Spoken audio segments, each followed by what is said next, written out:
of late there has been a very craze, tendency to talk about the best practices in HR or in any discipline for that matter.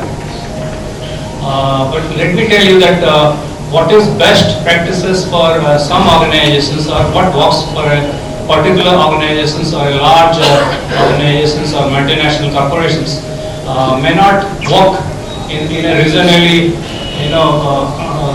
located small or medium enterprise. You cannot be replicated. Best practices in HR is, as they say, but I think human resource, as a resource, it has been recognized in the recent times during last 2 decades.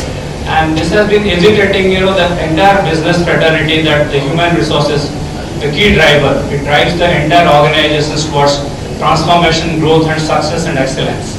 So I think that is what HR. This is a small introduction. I thought I'll give a backdrop as to how we should proceed further.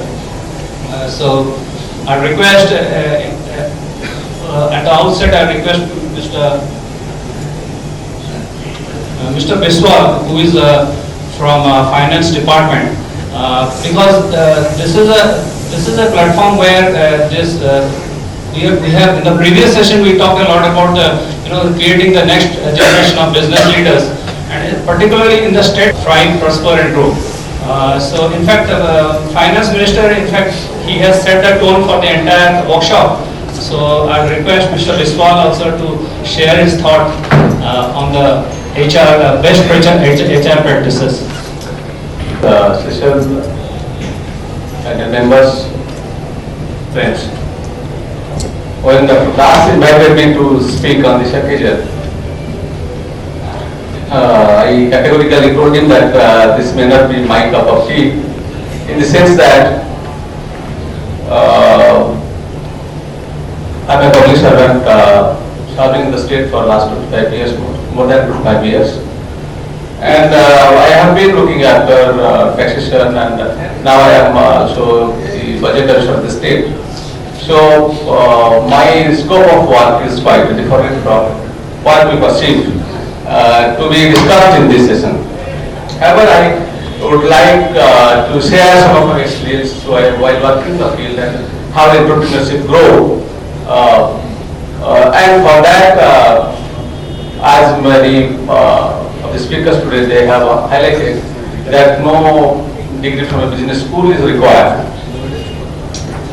But fact means that the state, as I am a part of the state government, I must say that the state has the responsibility to foster entrepreneurship through its policies and policy interventions.